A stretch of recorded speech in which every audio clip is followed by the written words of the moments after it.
If you don't like boring news but still crave the truth, then dive into The Robert and Crew Show. From mind-bending conspiracy theories to wild weather phenomena, we've got it all. Ever wondered what's really happening in your hometown, or what secrets the global news isn't telling you?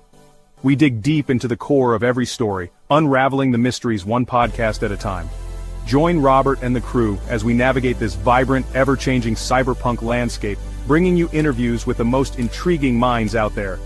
Whether you're a skeptic or a believer, a news junkie or a weather enthusiast, there's something here for you.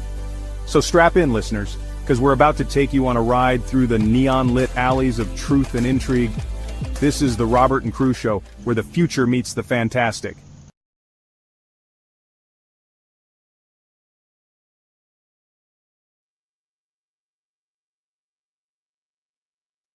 Welcome back to the Robert and Crew Show. As always, I'm your host, Robert.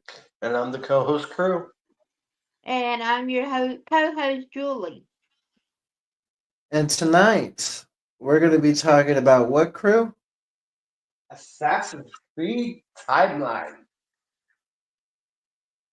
The Assassin's Creed timeline.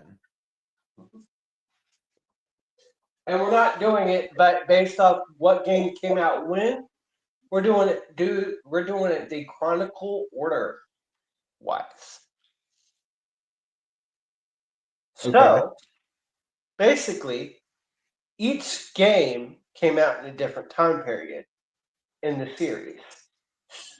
So whatever year the game actually got released is not the chronological order of based off what year the game came out.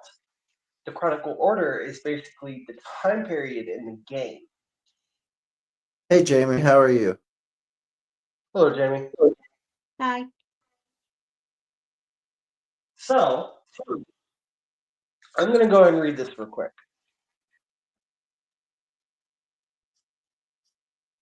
Because I have a lot of information.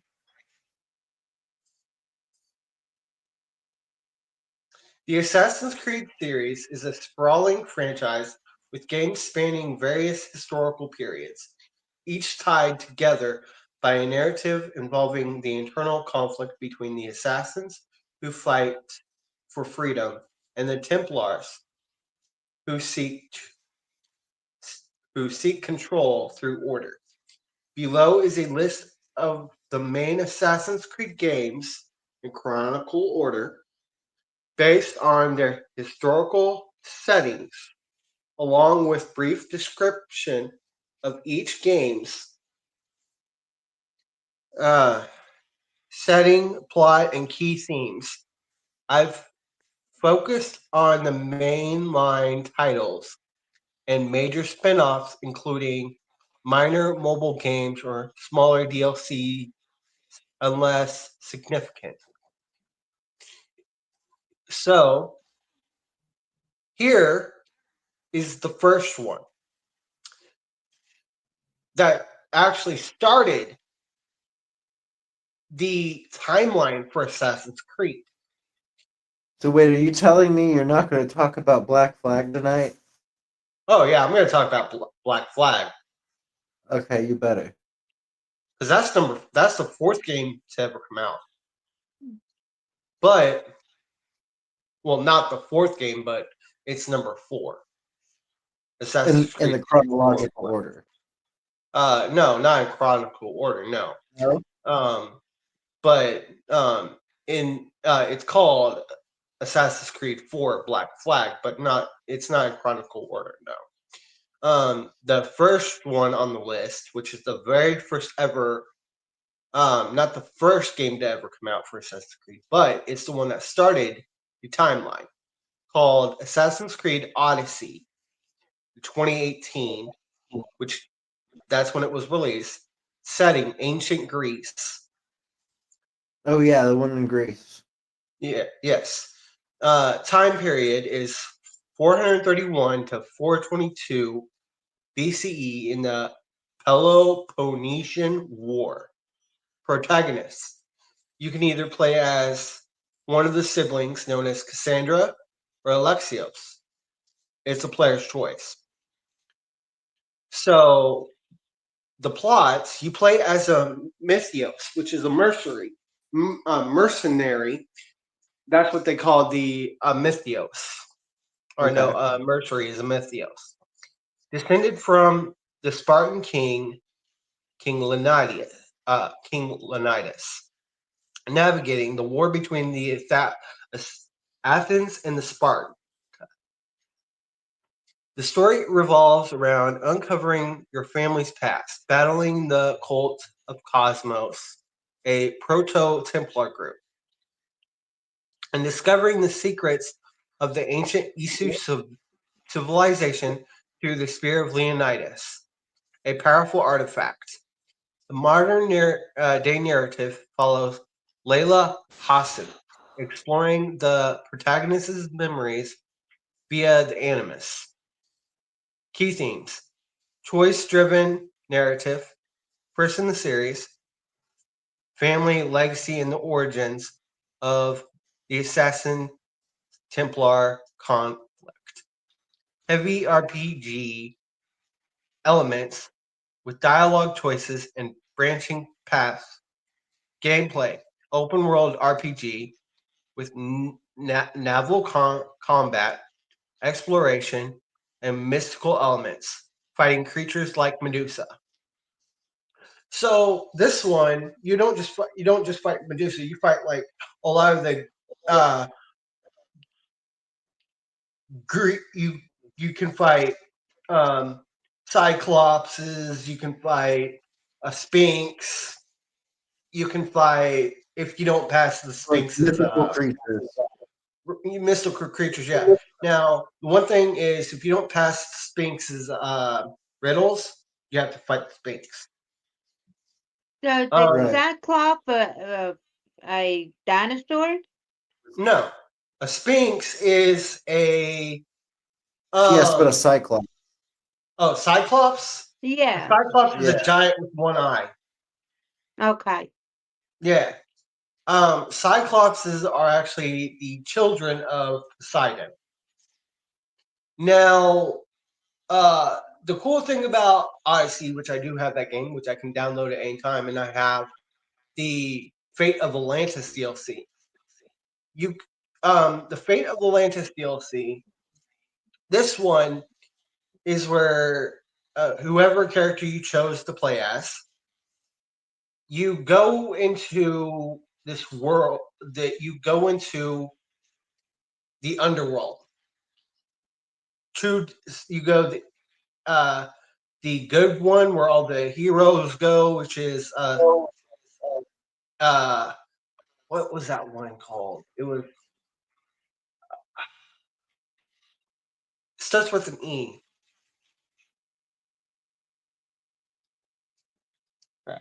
The title of the game or a person? No. It's in the underworld. There's different versions of the underworld. Starts with an E. I Can't have think no of what it's clue. called.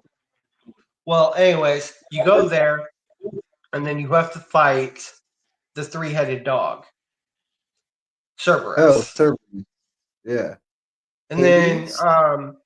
you do meet Hades' wife and his wife's sister. Uh-huh. You also you can choose to befriend Apollo or fight Apollo. It's whatever Gotcha. choices you make that make it to where he's either your friend or your enemy. And then you also fight Hades.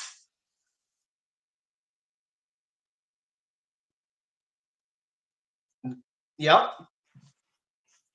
And then the last part of the DLC, you go to Atlantis,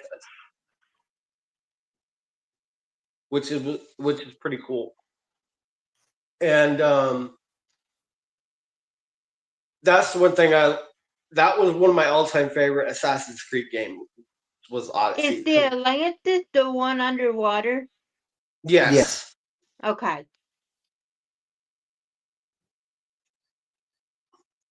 And the second one, which is after that, which Cassandra or Alexios will leave Greece and go to Egypt and will drop off a scroll written by Herodotus.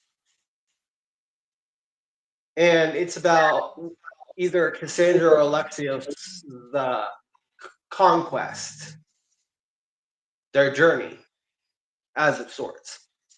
And this one is called Assassin's Creed Origins, which came out in 2017. This came out before Odyssey, a year before, setting Ptolemaic Egypt, which the time period for this one is 49 to Where in 43. Egypt? What? Where in Egypt? Ptolemaic.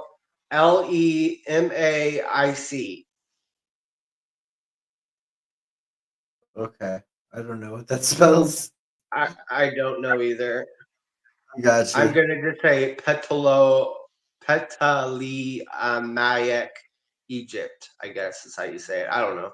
Okay. BC, protagonist, Bayek or his wife, Siwa. The plot is Bayek, a Magi, elite protector, seeks revenge against a mysterious group called the Order of the Ancients, which is another Proto-Templars.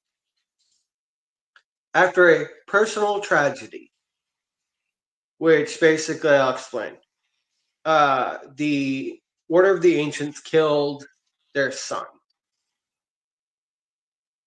And his journey leads to the founding of the Hidden Ones.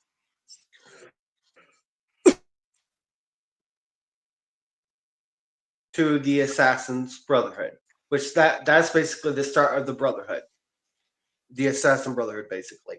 The story explores the origins of the Assassin Templar conflict, with Layla Hassan reliving Bayek's memories in the modern day. Key themes: revenge, duty, and the birth of the Assassin Brotherhood. Focuses on the transition from ancient traditions to organized resistance. Gameplay: open world RPG, a focus on stealth, combat, exploration across Egypt's deserts, cities, and pyramids. Now, the cool thing about this one, what beautiful Egyptian was around that time period. What do you mean? Like you talk about a person? Cleopatra. Yeah, I was gonna say Queen Cleopatra. Yeah, I She's was in the thinking of game. her. She's in the game. And Bayak and Siwa befriend her. Okay. And she helps them throughout the entire game. And you can fight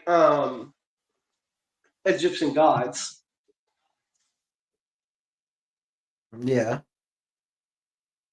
And you can actually... What Egyptian gods can you fight? What? What Egyptian gods can you fight in the game? I can't remember. It's been so long since I've played that game. I've only played it once. Here's the thing. I only played Origins once. Gotcha. And I played it all the way through. Now, I did not focus on the gods in the game. I focused on the main plots and some of the side missions. I've always found Cleopatra pretty interesting. But it's a pretty intense game. Really great, really good game, actually, but still not as good as Odyssey. Right. Cleopatra, Julie, is a very interesting character in history. She is. Now, number 3 which is called Assassin's Creed Valhalla, my all-time favorite Assassin's Creed game. I love this one a lot more than I love Odyssey, and here's why. The Vikings, right? Assassin's Creed Valhalla, it came out in 2020. Setting: Viking Age England and Norway. The time period is 872 to 878 CE. Protagonist: Ivar Varen's daughter, Wolfkiss. Gender choice: you can be a male or a female. Now, if you choose male, you're basically Odin, but Ivar in human form.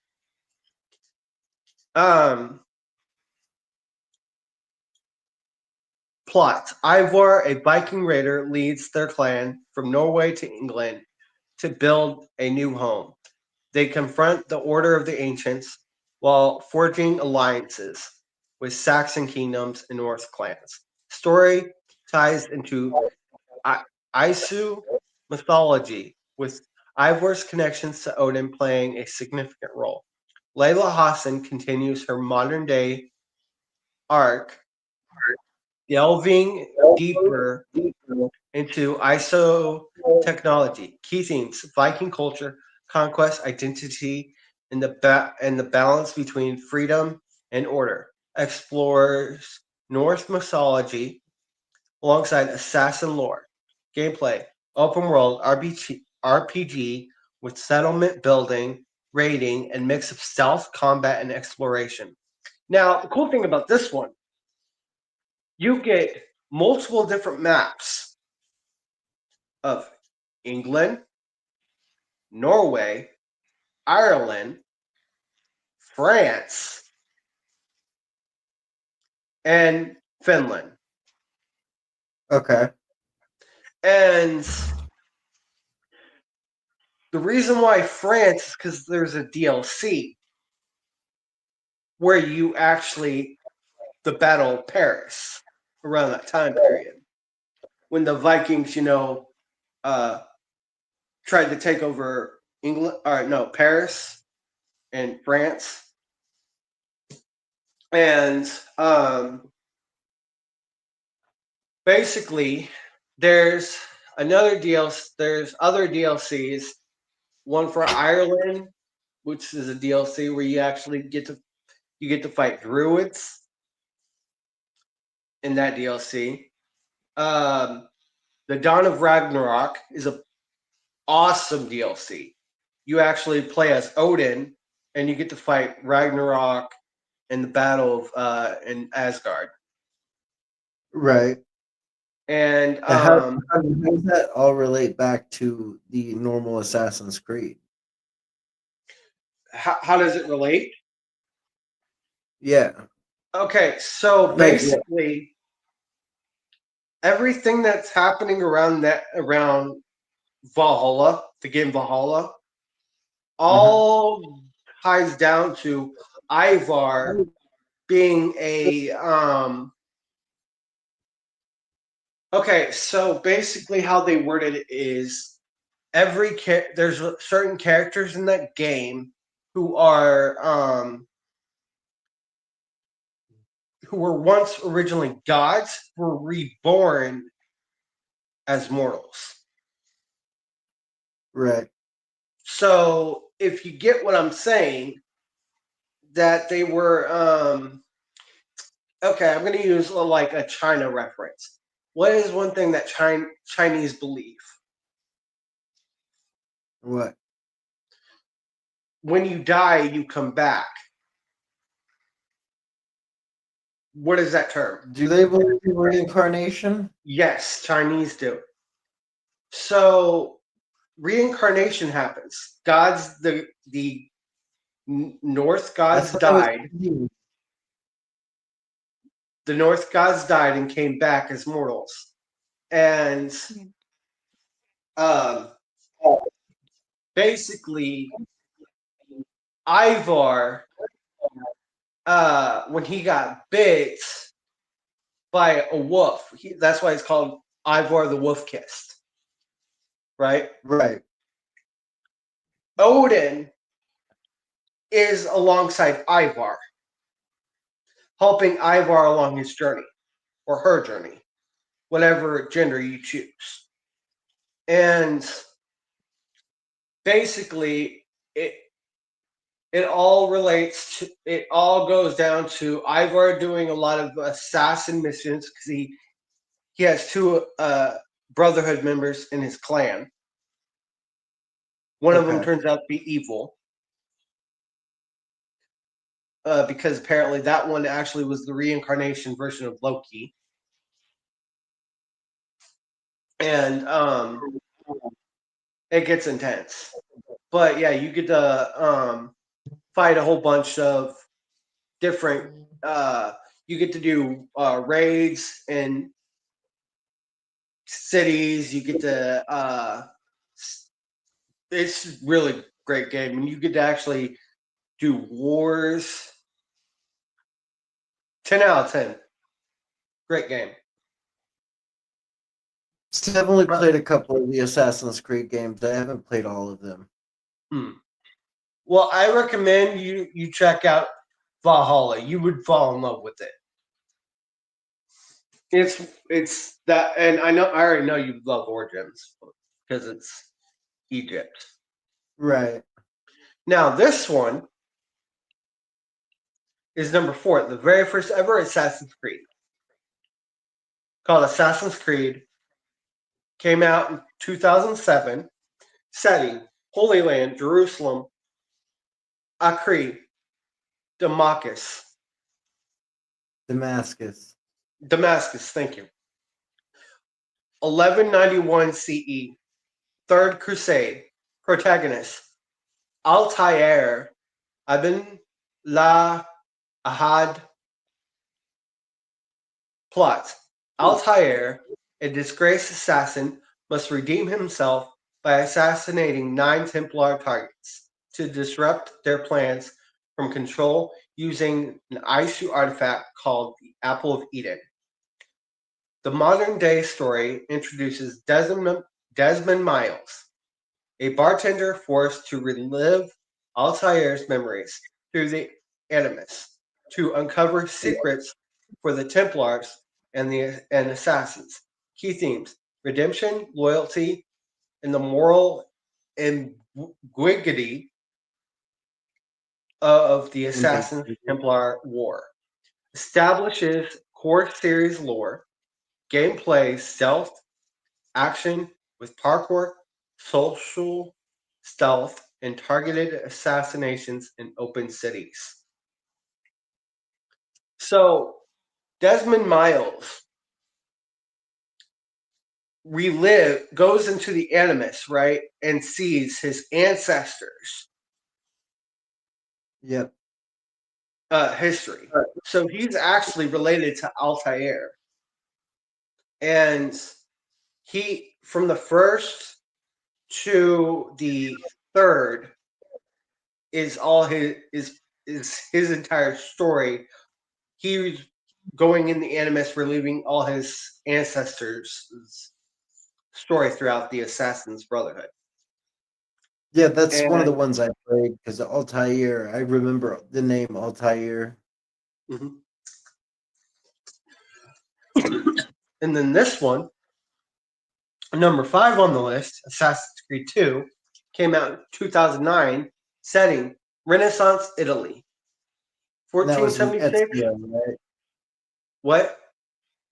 Did this one have Ezio in it? Yes, this is where Ezio comes into play. Yeah, I played this one too.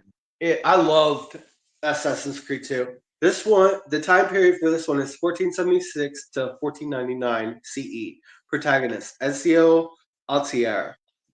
Da Friends. Plot: Ezio, a young nobleman, becomes an assassin after his family is betrayed by Templars. He seeks revenge against the Pazzi conspiracy and later the Borgia family, uncovering ESO artifacts like the Apple of Eden. Desmond continues to relive Ezio's memories to find clues to stop a Templar plot in 2012. Key themes: revenge, growth, from a brash youth to a master assassin, and Renaissance politics, deepens the modern day narrative. Gameplay: expanded parkour, combat, and open world exploration with economic systems and side missions. And they're not Number kidding when 6. they talk about parkour. There's a ton of parkour in Assassin's Creed. Oh, yeah.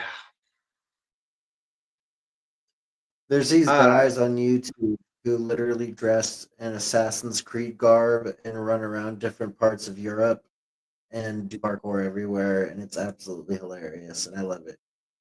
Yeah. Interesting. Number 6 on the list, Assassin's Creed Brotherhood, 2010, which it came out. Setting: Rome, Italy, 1499 to 1507. CE. Protagonist: Ezio Altair da la Firenze. Plot: Ezio rebuilds the Assassin Brotherhood in Rome to dismantle the Borgia family control, led by Cesare Borgia. He recruits and trains new assassins while pursuing the Apple of Eden. Desmond's modern-day story involves escaping Templar pursuit and uncovering more about the Isu.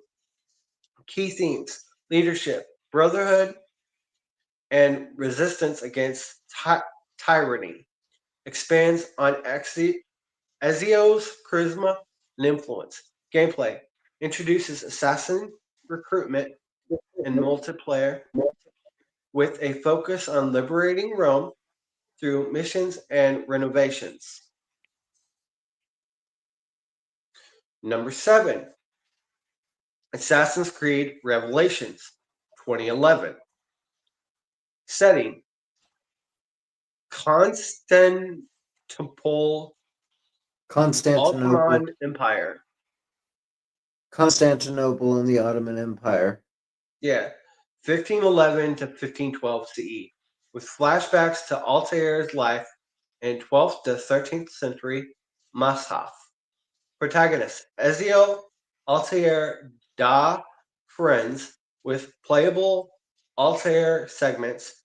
Plot: an older Ezio searches for Altair's hidden library in Mashaf, chasing keys to unlock it while navigating the Ottoman politics and Templar schemes.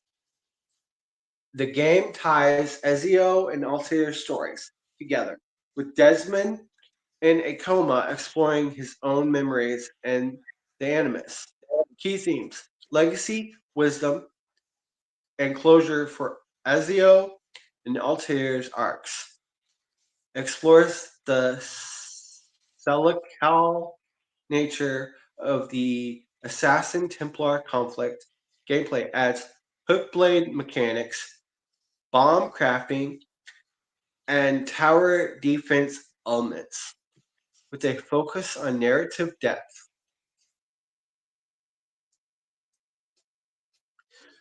Now, this one was where I really got into Assassin's Creed when it came out. This was way before Odyssey and all the newer ones came out, and this one was called Assassin's Creed 3, which came out in 2012. Setting: colonial America, 1754 to 1783 CE, American Revolution. Protagonist. Yeah, the one that took place in the American Revolution. That was Yep. a really good one too. Mm-hmm. Protagonist is Ratan Kaki Han.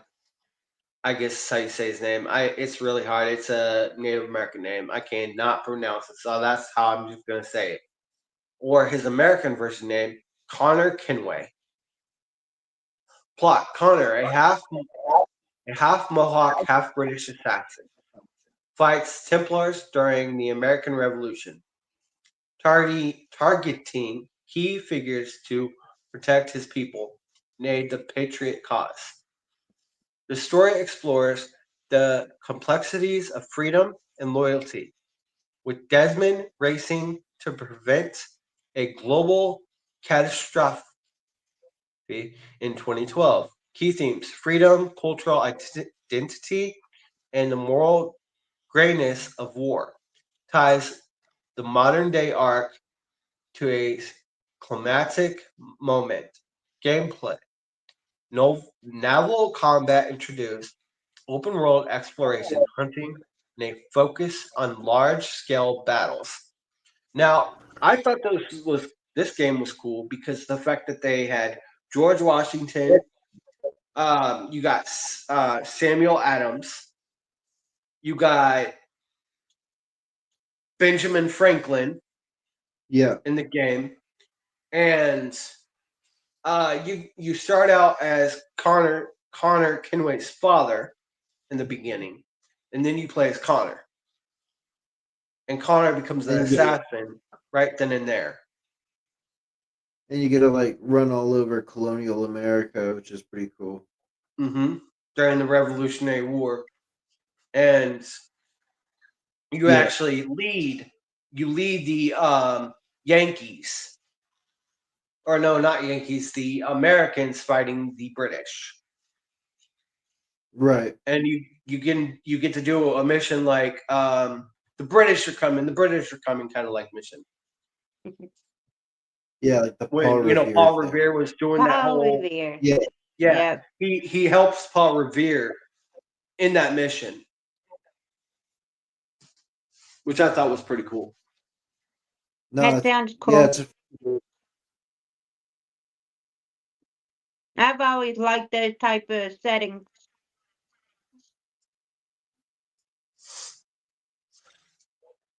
Number 9, Assassin's Creed Liberation, which also came out in 2012. Setting: New Orleans and Louisiana Bayou, 1765 to 1777 CE. Protagonist: Aveline de Grandpierre.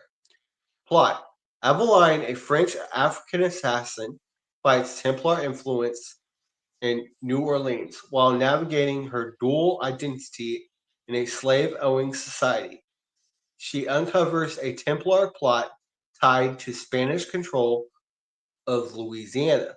The modern-day frame involves Abstergo's manipulation to her memories. Key themes: identity, slavery, and resistance. Explores a female assassin's perspective in a unique setting. Gameplay: persona system switching between disguises, which stealth and exploration tailored to the bayou and city. Now here is Black Flag, brother. Assassin's Creed 4 Black Flag, which came out in 2013. Setting: Caribbean, 1715 to 1722 CE. Golden Age of Piracy. Protagonist: Edward Kenway. Plot: Edward, a pirate and Connor's grandfather, stumbles into the Assassin Templar conflict while seeking observatory, an ISU device that can locate anyone. Initially driven by greed, he joins the assassins to fight the Templar domination in the Caribbean. Modern day story involves an Abstergo employee researching Edward's life. Key themes: redemption, freedom versus order, and the pirate's lifestyle. Balances personal ambition with assassin ideals. Gameplay: heavy focus on naval combat, open world sailing, and pirating, with stealth and exploration on land. Now, I like this in one my because personal actually, opinion, it's the best one because you can shoot like from ships and you can have ship wars and it is so much fun. Oh yeah, and Blackbeard's in this game. That's one of the reasons why I like Black Flag was because Blackbeard was in the game. 100%. Number 11, Assassin's Creed Rogue. Settings. All right, which this game came out in 2014. Setting: North America, 7 Years' War, 1752 to 1760 CE. Protagonist: Shay Patrick Cormac. Plot: Shay, an assassin turned Templar, betrays the Brotherhood after a mission goes wrong, believing their actions endanger innocence. He hunts assassins to protect Templar interests, targeting key figures in the colonial Brotherhood. The modern day story continues the Abstergo research angle.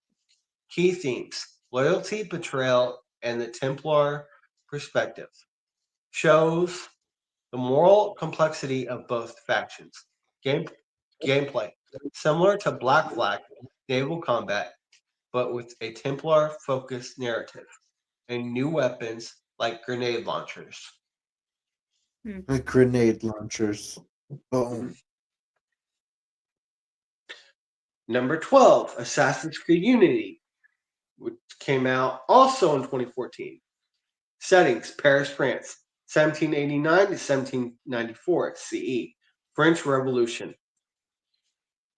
Protagonist: Arnaud Dorian.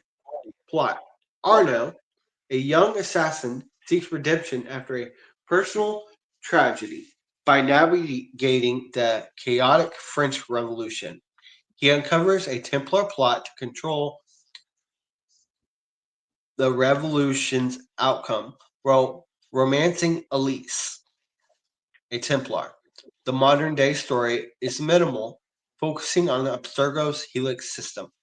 Key themes: love, redemption, and political upheaval. Explores the blurred lines between assassins and Templars. Gameplay: enhanced parkour, co-op multiplayer, and dense urban open world with crowd mechanics. The fact that they made that game a multiplayer for co-op is absolutely awesome. Right. I wish Now, more here's Assassin's Creed were co-op. what? I said I wish more Assassin's Creed games were co-op. Right. That would be sick. Now, here's one I actually did like. Assassin's Creed Syndicate, which came out in 2015. Setting: Victorian London, 1868 CE. Protagonist: Jacob and Evie Fry, twin assassins, which you can play either. Like you can switch back and forth between them anytime. Plot: the Frey twins liberate London from Templar control under Crawford Starrick, taking over gang territories and disrupting Templar industries. Jacob focuses on street-level rebellion, while Evie pursues an Isu artifact, the Shroud of Eden. The modern-day story involves Abstergo's ongoing Helix research. Key themes: industrialization, class struggle, and sibling dynamics. Balances action and stealth. Play styles: gameplay, dual protagonists, grappling hook for navigation, and gang-based mechanics in an open-world London. Yeah, I'm sure they don't like that. Yeah, a lot of these definitely sound historical. Mhm. Assassin's Creed did best to be as historical as possible, but actually throw like fun little conspiracies here and there and there. Yep. Number 14, Assassin's Creed Chronicles, 2015 to 2016. That's when the game came out. Settings and protagonist: China, 1526 CE. Xiao Jun, a Chinese assassin, seeks revenge against the Templars. after the fall of the Chinese Brotherhood. India, 1841 CE, Abraz Mir fights Templar influence during the Sheikh's Empire. Conflicts, Russia, 1918 CE. Nikolai Orlov navigates the Russian Revolution, protecting his family and an Isu artifact plot. This trilogy of 2.5D side-scrolling games follows three assassins in different eras, each tackling Templar threats in their own regions. The stories are standalone, built tie into the broader lore. Key themes: revenge, cultural diversity, and smaller scale assassin missions. Gameplay: stealth focused platformer with a unique art style and linear missions. Which I didn't care for those games Okay. because how they had the gameplay. Number 15, Assassin's Creed Mirage, which came out in 2023. Settings: Baghdad, Abbasid Caliphate. 861 CE. Protagonist: Basim ibn Ashak. Plot: a young street thief, Basim rises to become a master assassin under the Hidden One, confronting the Order of the Ancients in a thriving Baghdad. The story explores his early life and ties into Valhalla's narrative through his connection to the Isu. The modern day arc is minimal. Key themes: coming of age, loyalty, and the return to the classic assassin roots. Focuses on stealth over RPG elements.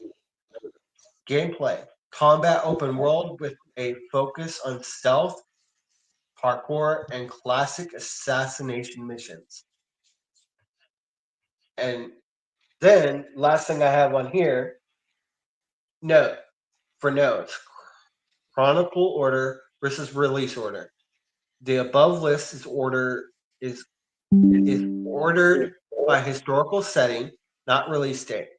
Release order starts with Assassin's Creed 2007 and follows the sequence of development.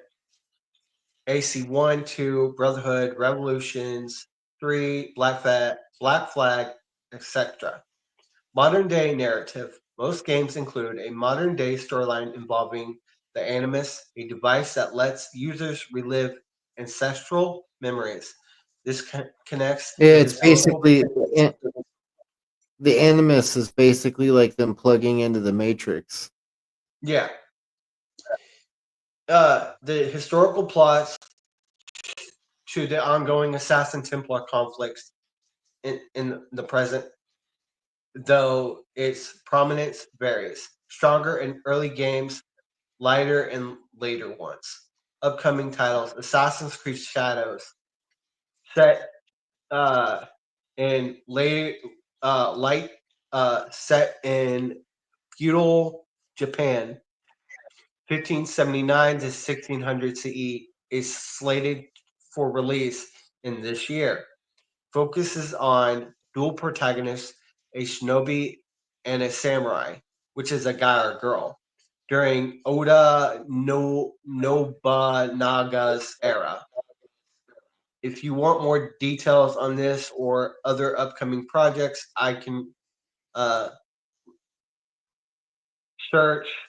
Yeah. But anyways, spin-off and expansions. The Chronicle trilogies and Liberation are notable side games. But there are also comics, novels, and DLCs like Freedom Cry and Black Flag, or Dawn of Ragnarok for Valhalla, that expand the lore.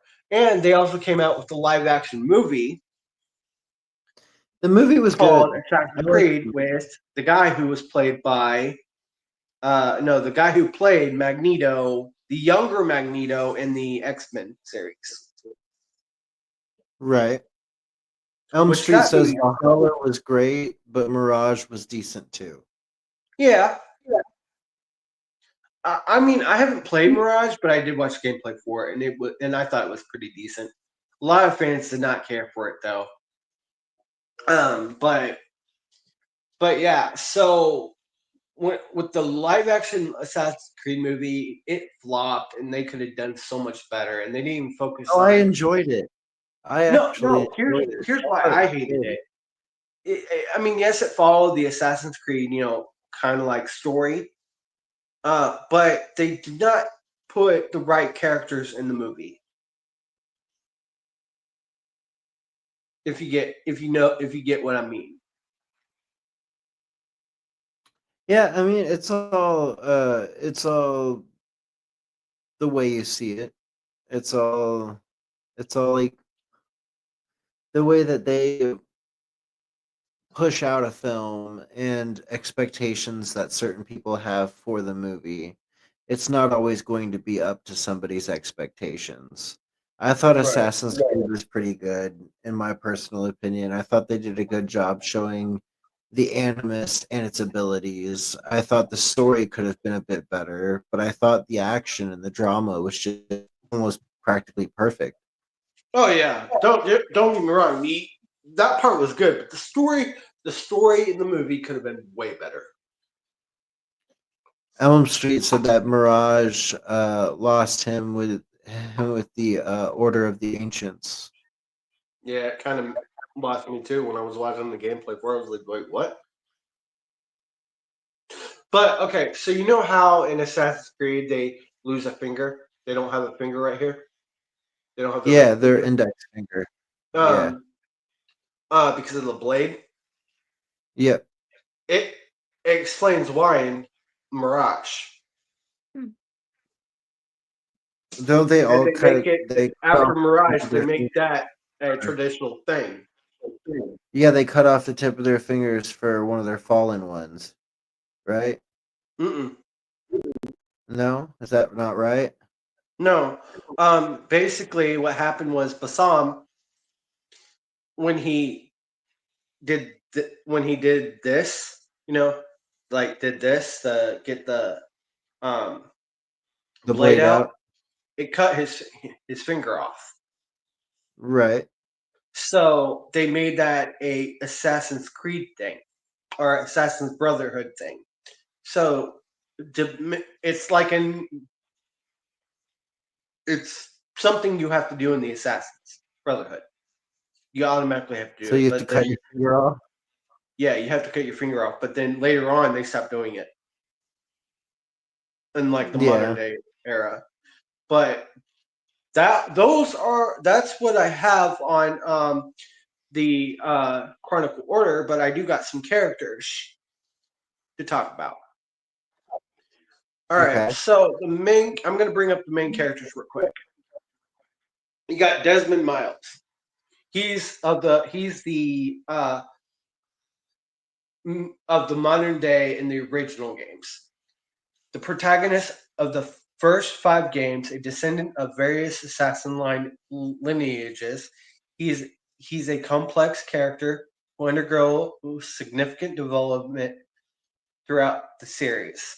Then you got Ezio Altieri da Firenze, a renowned assassin from the Renaissance Italy, known for his exceptional skills, charisma. He plays a central role in the Ezio trilogy. Then you got Altair La Ahad, a Syrian assassin from the 12th century featured in the first game. He's a skilled fighter and a spy who seeks redemption. Then you got modern day characters like Layla Hassan, a former Abstergo employee turned assassin who becomes a key character in the modern day storyline. She's resourceful and determined. Then you got Lucy Stillman, a double agent working for the assassins within Abstergo. Her loyalty is tested and her fate is ultimately tied to Desmond's. Then you got Okay. notable ancestors. Haytham Kinway, a British Templar who later becomes an assassin. His complex past and relationships drive the plot of Assassin's Creed 3. Then you got his son, Connor, a half English, half Native American assassin from colonial America. He fights for his people's rights and freedom. Then you got Edward Kenway, a British pirate and assassin, grandfather of Connor. His adventures are central to Assassin's Creed 4 Black Flag. Then you got the Isu and other key figures. Minerva, an ancient Isu who created humanity in the pieces of Eden. Her wisdom guides Desmond in his quest. You got Juno, and another Isu who seeks power and control. Her complex motivations drive the plot of several games. So those are the characters that I was able to pull up. Okay. But there's a lot of different characters in every single one of the games. And a lot of Right. historical characters too. 100%. So, what was your favorite of the Ezio games, Robert? Well, the one that we first talked about that had Ezio in it. That was Two? yeah, Assassin's Creed 2. I liked Brotherhood. Brotherhood was also good.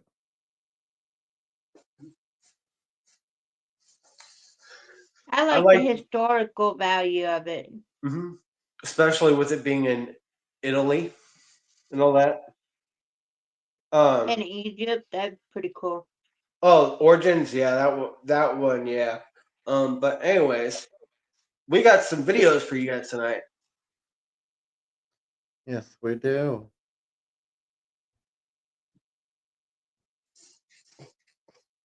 I would like to take this moment to point out that if you're one of those people that complains about realism in Assassin's Creed, you're a weirdo. You're playing as an assassin from hundreds of years ago through the eyes of one of their descendants in the present day that's hooked up to a machine that allows them to see the memories of their ancestors due to generational memory. All while participating in a secret war between two organizations that nobody's ever heard of, but they're basically behind every single historical event in the history of mankind. Oh, and these two organizations are fighting for control over this technology called the Pieces of Eden, created by an ancient group of beings called the Isu, who also created humans themselves. But yeah, man, jumping off a tower and landing in a box of hay is too far-fetched.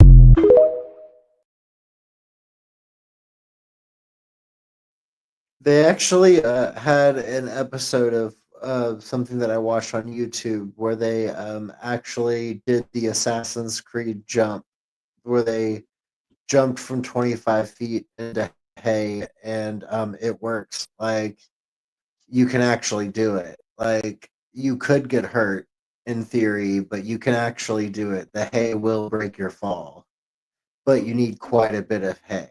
You can't jump into a small area like they do in Assassin's Creed from 20 feet in the air. Yeah. Right. But cool shit, man. I've always liked that part of Assassin's Creed where you can dive off the top of a church or a giant cross or a hillside that's really big. I've always liked that. Yeah, so. This is how to play Assassin's Creed in the right order, starting off with Assassin's Creed Odyssey, and then Assassin's Creed Origins, and after that is the newest Assassin's Creed Mirage, and then we go to Wolfkiss in Assassin's Creed Valhalla. After that is the first Assassin's Creed game, and then we go to the best assassin in Assassin's Creed 2, followed by Assassin's Creed Brotherhood, and then Assassin's Creed Revelations. After that you want to go to arguably the best Assassin's Creed game, Black Flag, and then Assassin's Creed Rogue. After that is Assassin's Creed 3, and then Assassin's Creed Unity, and you want to finish with Assassin's Creed Syndicate. Happy binging.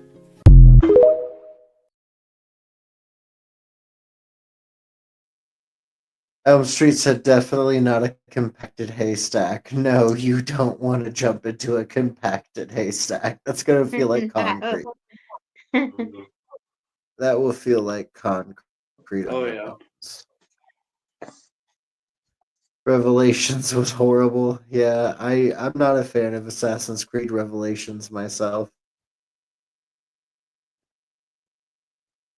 Instead of choosing between two protagonists, Shadows will let you play as two of them. The first is Naoe, the fictional daughter of Fujibayashi Nagato, a real-life ninja of the Iga clan. The second is Yasuke, a real-life historical figure who became a samurai for Lord Oda Nobunaga, known as the Great Unifier of Japan. The map size is similar to Assassin's Creed Origins. Stealth is going to be a lot more similar to Splinter Cell. Lights and shadows play a huge role in the stealth, and you'll finally be able to go prone and crawl. The drone-like bird from the last RPG-heavy Assassin's games are gone. The game world will shift through all 4 seasons. In spring and summer, you'll be able to hide in bushes and long grass, but in autumn and winter, those plants will die, removing those hiding spots. NPC behavior also changes, with enemies slicing through bushes to search for you in the summer and huddling by fires in the winter. Want to know more? Like for part 2.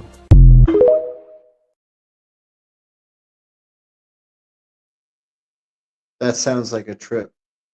Mm-hmm. Yeah.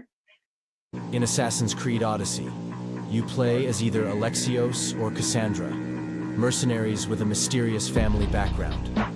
Set in ancient Greece during the Peloponnesian War, the story begins with the player's choice, and their journey unfolds as they explore a vast open world. The main plot revolves around a quest for personal identity and a quest to reunite their scattered family. Players encounter historical figures and engage in the conflict between the Spartans and Athenians, while also uncovering the secrets of the first civilization. The game's choices shape the narrative and offer multiple possible endings, making it a dynamic and immersive experience within the Assassin's Creed series.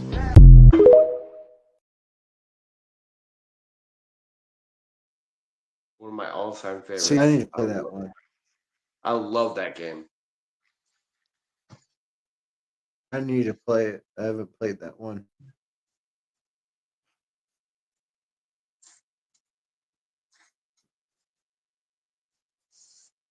The Assassin's Creed franchise takes place across many different time periods throughout history, but here's the chronological order of every game. Starting with the oldest game in the series, Odyssey, set in ancient Greece from 431 BC to 404 BC. Origins takes place next in ancient Egypt from 49 BC to 43 BC. Fast forward 800 years, Mirage happens next during 9th century Baghdad at around 850 to 860 AD. Valhalla takes place right afterwards from 872 to 878 AD during the Anglo-Saxon era. Then the first AC game is set 300 years later in 1191 during the Third Crusade. AC2 takes place next during the Italian Renaissance of 1476 to 1499, and the following games, Brotherhood and Revelations, continue all the way up till 1512. Then pops in Shadows, which is set during 16th century Japan, specifically in the Azuchi Momoyama period with a starting year of 1579. Skip another couple centuries and we move on to Black Flag, set during the Golden Age of piracy in the Caribbean from 1750 to 1722. Rogue happens next from 1752 to 1760 during the 7-Year War, and then AC3 takes place during the Revolutionary War from 1754 to 1783. Unity takes place afterwards during the French Revolution from 1789 to 1794, and finally, Syndicate is the most recent game, taking place in Victorian London in 1868.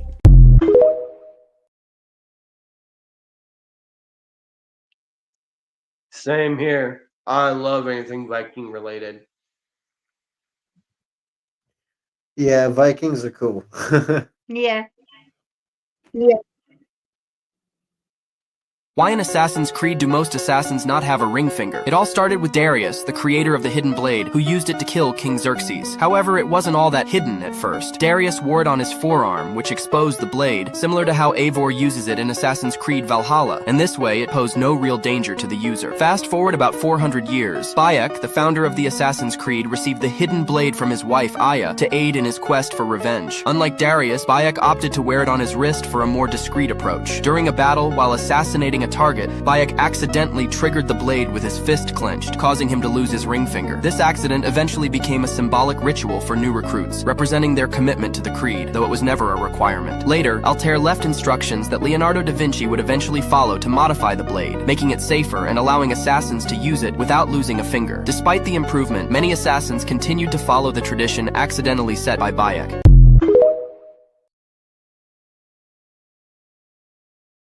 Okay, so I guess their it own wasn't fingers from off. Bayek.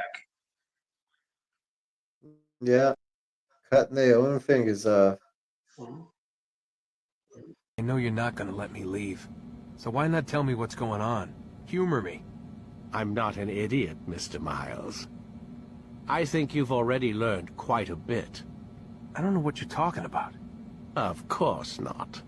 All right, let me ask you something else then. Yes? Some of the stuff I'm seeing in the Animus, sometimes it seems wrong. Untrue, like the history is off somehow. It doesn't... It doesn't what, Mr. Miles? Match up with what you read on an online encyclopedia?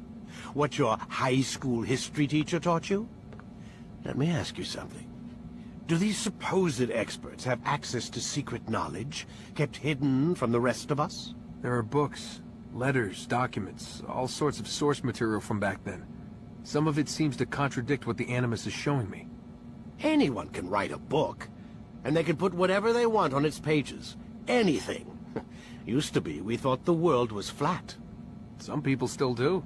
Yes, and they publish books about it. Or that the moon landing was a hoax. I believe there's also a book claims the world was created in 7 days. A bestseller, too. Where's this going, Doc? The point, I suppose, is that you shouldn't trust everything you hear, everything you read. What's that your ancestors said? Nothing is true? Everything is permitted. Yes, exactly. It's part of what makes the Animus so spectacular. There's no room for misinterpretation. There's always room. Touché, Mr. Miles. Now that I've answered your question, can we begin?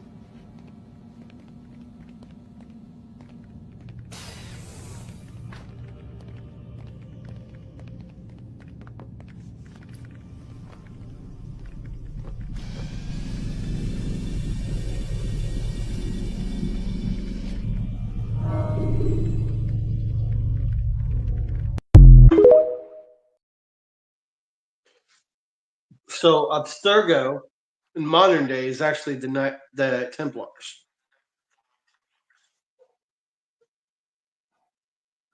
Okay. Elmstreet wants to know if you're hanging out on a porch, and if that's a porch light above you, that he needs one of those lights for his porch. Yes, this is a porch. An inside porch.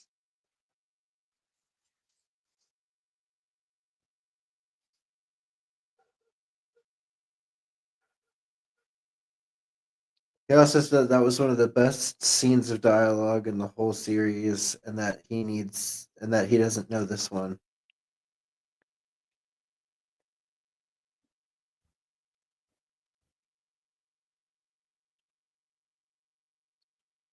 I think What that was game the was that first. scene That was from? from the first one.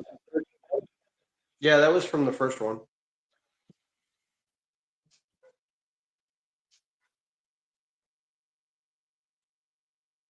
Yeah, it was Did pretty you good. know the assassins from Assassin's Creed were actually real? During the Third Crusade, a man named Hassan Sabah infiltrated and conquered the castle of Alamut, where he founded the Assassin Brotherhood. Hassan was a deeply religious political leader who used his assassins to take out opposing politicians and war leaders without starting any wars or losing any men. Well, apart from the assassin he would choose for the job. In real life, assassins would almost always be cut down by the enemy after sneaking up and taking out their targets. The Brotherhood in real history were coined the term Hashashins, which translated to English means hashish eaters. Many believe that the assassins would be off their faces on drugs while taking out their targets, but it could be propaganda written by their enemies at the time. And we don't have many accounts from the assassins themselves. Follow for more AC content.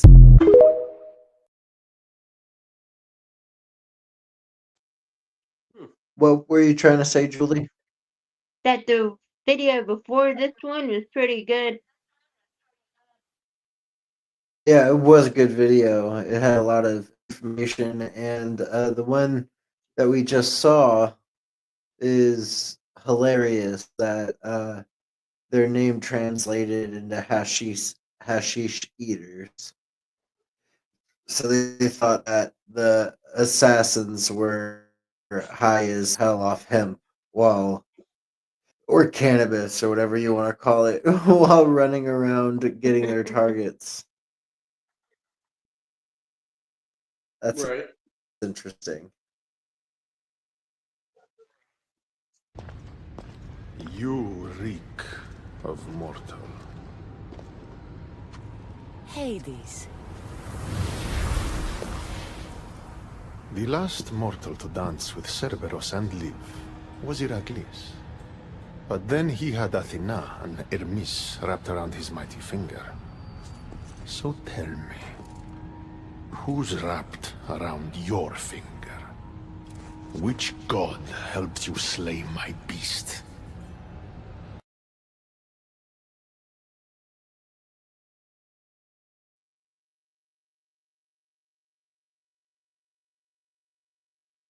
So that was Hades.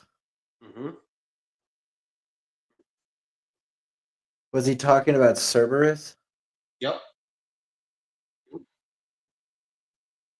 Okay, that makes sense.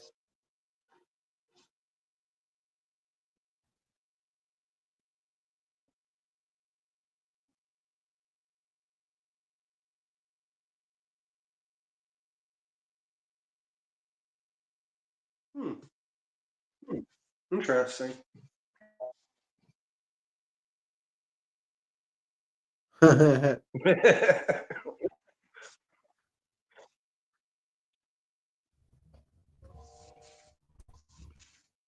It's funny.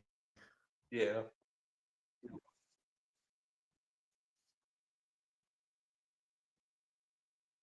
Are heartless.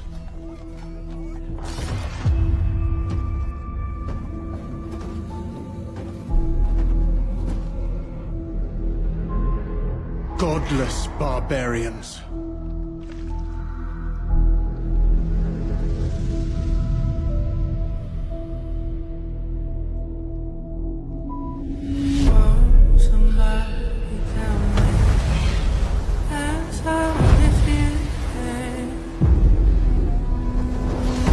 They murder and kill blindly.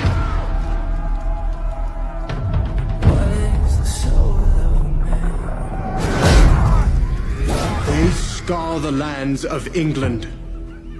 Lands they will never defend, never love. The time has come to speak to them in a language they will understand.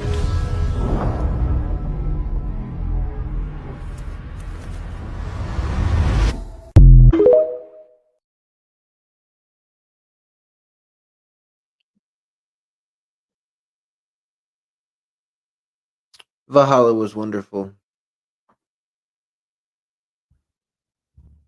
It was definitely one of the better Assassin's Creed games, in my opinion. Oh yeah.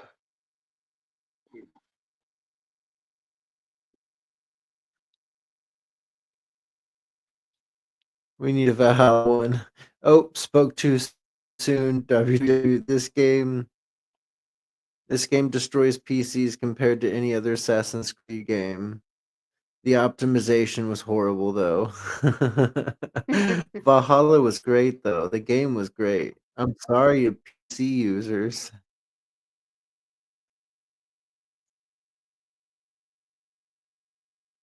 So Assassin's Creed has gods. Correct, but not really. What do you mean? So they're called the Isu, and they're aliens. No, they're just the advanced ancient species that created humans. So then why are they considered gods? Because they are what inspired the pantheons for many mythologies around the world. So like the Roman and Norse pantheon. Yep, just the Isu. And they're the reason like everything happens. Correct, the entire battle between the Assassins and Templars is just to find Isu technology known as Pieces of Eden, which can be used to control humans, like slaves. Exactly, the Pieces of Eden were what the Isu used to enslave humanity until the war. There was a war? Yep, after Adam and Eve stole an apple of Eden, I remember that, they were able to lead a human revolution against the Isu. That part must have been cut. But is that why all the Isu are gone? No, that's due to the Great Catastrophe. The what? It was an extinction level event that basically killed off most life on Earth. But not the humans, obviously. Correct, and some Isu lived as well, but due to their super low numbers, they kind of just died off and went extinct. And all of this happened before any of the games even started? Also correct. And I thought Assassin's Creed was about assassins. It is, just also about gods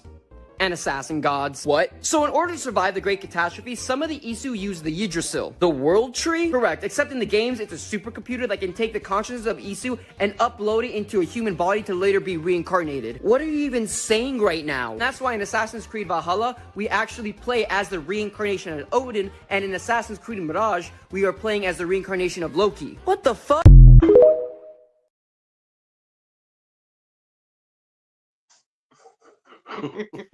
Elm Street said that Assassin's Creed Valhalla took out 2 of his GPUs. Oh.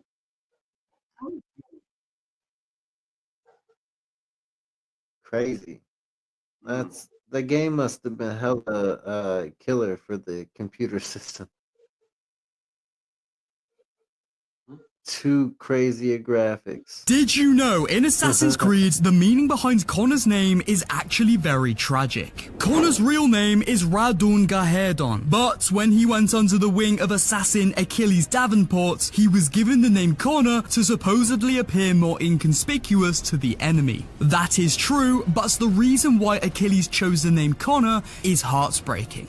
Achilles once had a family, only one wife and a son. Living a prosperous life at the Davenport homestead, Achilles and his wife watched their son walk for the first time, speak his first words, and then something much darker came along. During the 7 Years' War, Achilles' wife and son grew sick with typhoid fever, a disease that, if untreated, can lead to severe symptoms and eventually result in life ends. And that's exactly what happened. In the year 1755, Achilles entombed his wife and Connor, his son. Follow for more AC content.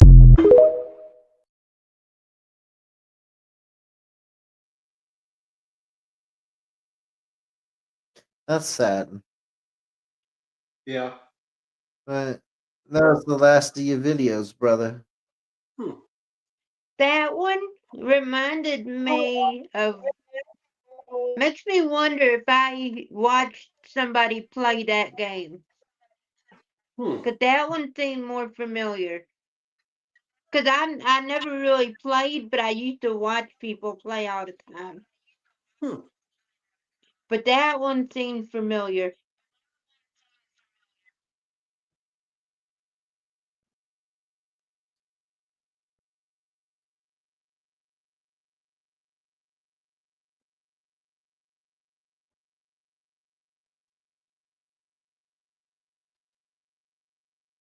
I don't know. Did Achilles ever do that? What? I don't know. He said, I don't know if Achilles ever did that. I don't That's remember, what Elm honestly. Street said. So I asked. I honestly don't remember, honestly, because Entombed them in stone. I don't remember, honestly, if he did. It's been so long since I played the older games. The last time I played one of the older games was sometime last year, and that was the Ezio trilogy.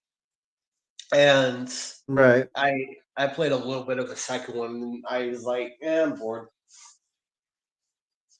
Because the I graphics. haven't played through. Oh, sorry. Continue. But the one I recently played was Valhalla and Odyssey. Right. But that was like a few months back.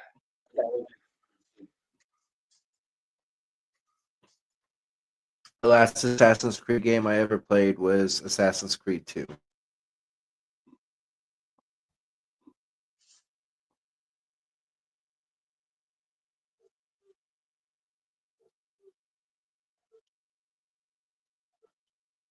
The game with the best graphics, definitely Valhalla. The newer one I gave up on.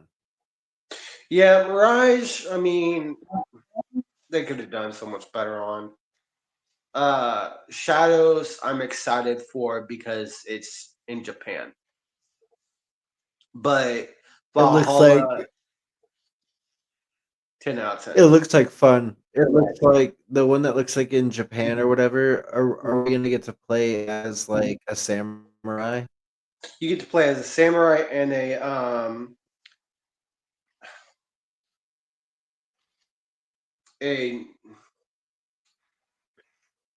whatever those big buff like looking like samurai people are called. They hold on. Oh, I don't know. See if I can find the word. Oh, a shinobi. The guy is the guy is a shinobi, and the girl is the samurai.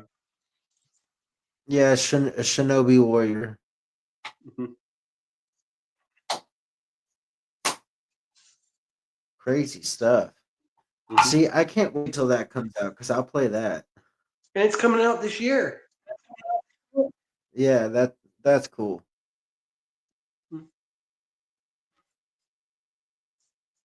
And cool thing is, I have them all. He said Shadows is already out. Oh, it is. Oh, see, I did not know that. But I've really been able to keep track on it because I've been so busy. Right. Street says, you know the reason why there's no Shogun anymore? Mm-mm. Said after World War II, some fake military or real person stole the Shogun's sword, and you need that sword to become a Shogun. American military. Sounds about right. But yeah, Crazy. so I didn't know that. yeah, I didn't know that either. But so on the PlayStation, and PlayStation Plus, they have all the Assassin's Creed except the first one available. The only one they do not have available in PlayStation Plus, besides the first one, is Mirage and Shadows. Since Shadows just came out, they're not going to add that to PlayStation Plus for a long while, but you can still buy it.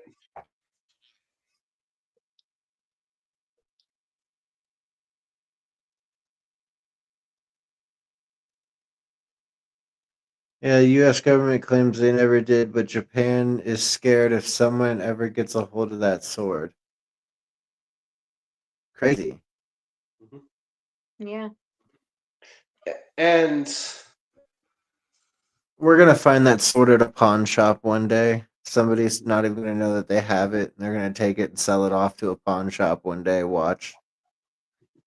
It'll be the most interesting find ever inside of a pawn shop, or possibly a storage unit or some shit. Right. Yeah, I was always watching the gold and silver pawn shop out of Vegas, and all the swords they get in is insane. Oh yeah, they get a lot of swords. They get a lot of military swords and like historical swords. It's pretty cool. It is. Also, the new Shadows doesn't rely on true facts. Yasaki was a slave, and they portray him differently. But I don't care about true facts. But that he was a slave, I don't know about that.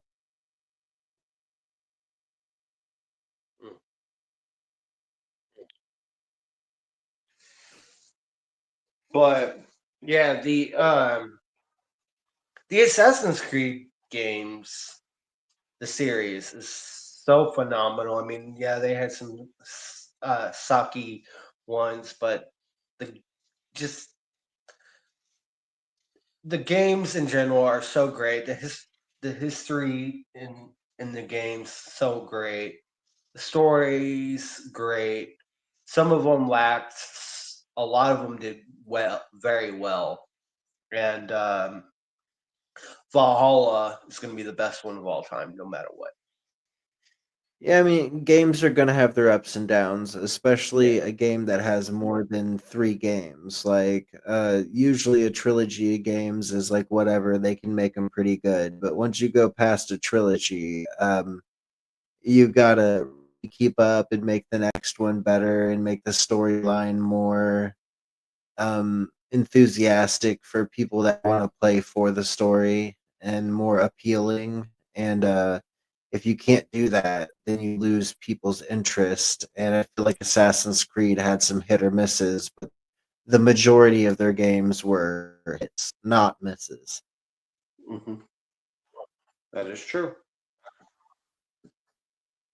Like I said, Portuguese sold him to Japan. Portugal was the only people allowed there.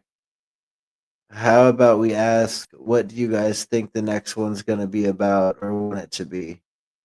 Oh man, I don't know. I don't know what the next one should be about or what I would want World it to War be about. II. Okay, so I'm gonna bring this up. There's one mission, and I can't remember what Assassin's Creed game, but one of the characters goes into the future and sees World War II, right? And it's a Right. battle in Paris. And you're shooting at like the flying planes that are in the sky or whatever. And I've always wanted them to do a Assassin's Creed World War II game. Right. That would be so sick if they did that. Yeah, that would be That would be pretty cool. I didn't even think pretty about that. interesting. Ooh. Yeah, that'd be That would cool be too. also That'd be awesome. cool too in the street. Yeah, that would be a good one.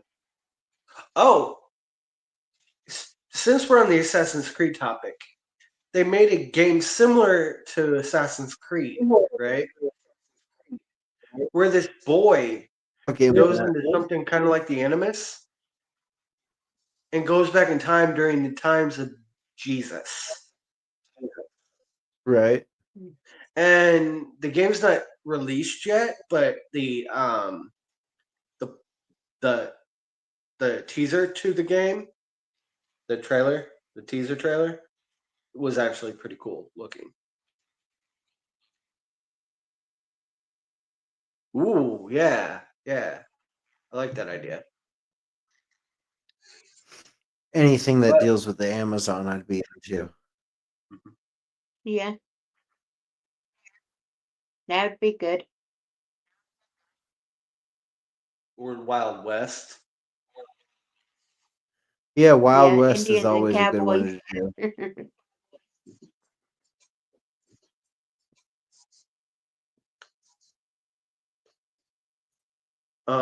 But yeah, so the ones that they actually did very well on was all the Ezio trilogy. The first one was great. Yeah.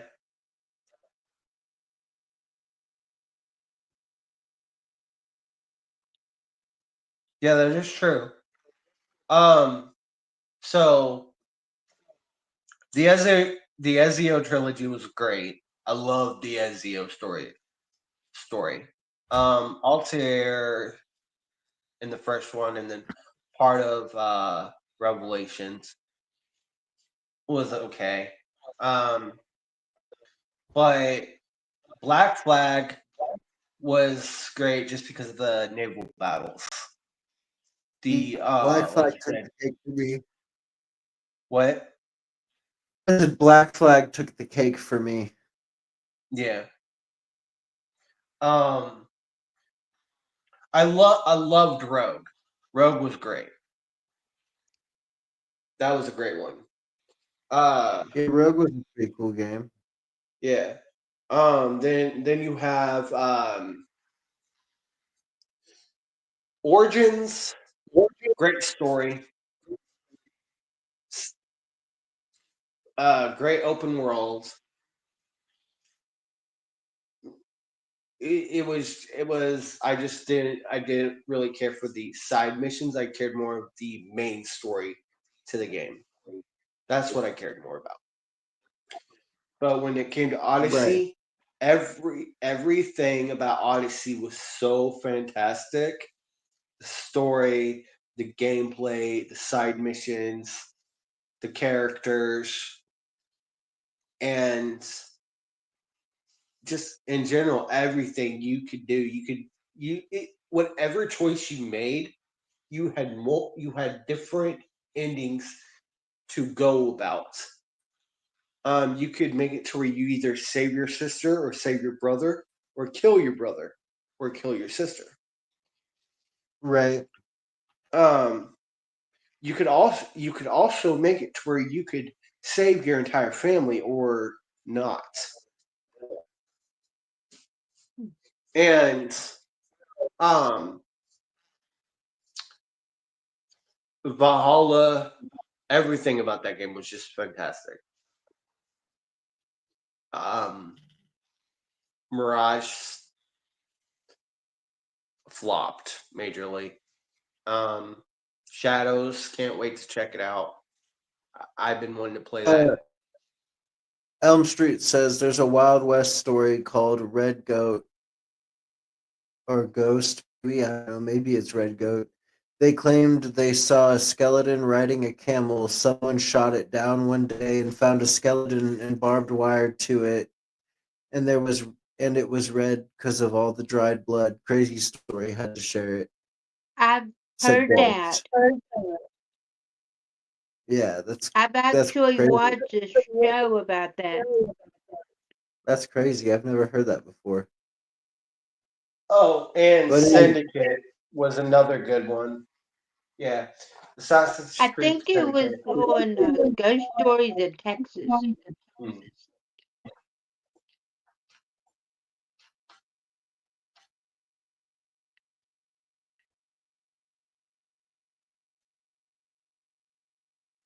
Syndicate was decent.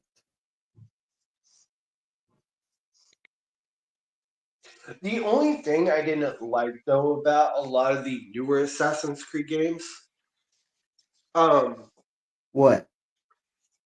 DLCs is the only way to to finish the game, completely finish the game. You have to have the DLCs to beat the game.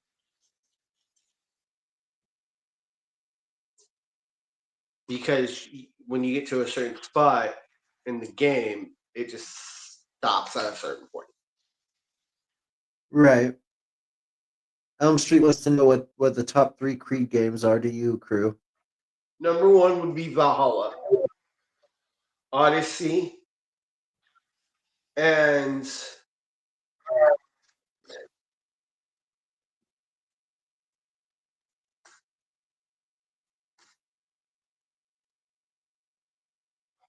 gonna be a hard one.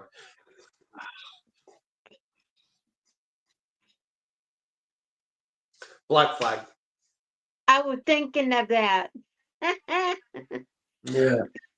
It was hard for me to choose because look, between Black Flag and Rogue, it's hard for me to choose between, but I'm automatically going to go with Black Flag in general because of the fact that it's pirates. I love pirates. Yeah, Black Flag was so much fun. Yeah. When I first got it, right? And this was before me and Rob stopped talking because we did have a point in time where we did not talk for a while. He would come over and watch me play. Yep. He literally we would take turns and play because that was such a great game. The game was so much fun. Mm-hmm. But anyways, crew, we're getting close to 2:00 tonight, so this is about the ending of our show. Yeah, this is about the ending of our show tonight. Is there anything else you'd like to add? Like, share, subscribe. Please tell your friends and tune in on another episode tomorrow night Of the Robert and Crew Show, and we will be back tomorrow night. We will update the Facebook page around probably mid-afternoon tomorrow and let everybody know what the show will be on. From here on out, guys, I had a pretty good night tonight. I got to learn more about Assassin's Creed. Julie, did you have a good night tonight? I did. I've learned a What was lot. your favorite part? What was your favorite Oh, part? the Black Flag one was good, and then the one about the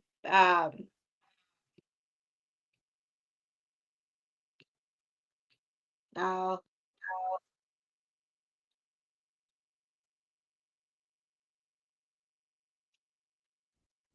I forgot the name of it.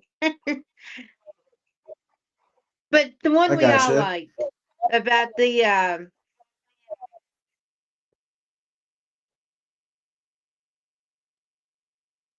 but the one where they were sailing and stuff too.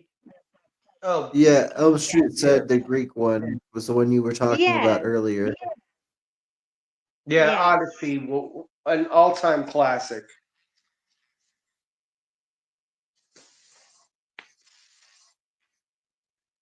All right. Well, much love, guys, from the Robert and Crew Show, and we'll see you tomorrow night.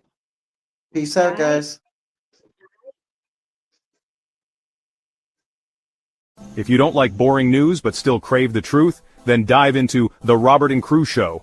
From mind-bending conspiracy theories to wild weather phenomena, we've got it all. Ever wondered what's really happening in your hometown, or what secrets the global news isn't telling you? We dig deep into the core of every story, unraveling the mysteries one podcast at a time. Join Robert and the crew as we navigate this vibrant, ever-changing cyberpunk landscape, bringing you interviews with the most intriguing minds out there. Whether you're a skeptic or a believer, a news junkie or a weather enthusiast, there's something here for you. So strap in, listeners, because we're about to take you on a ride through the neon-lit alleys of truth and intrigue. This is the Robert and Crew Show, where the future meets the fantastic.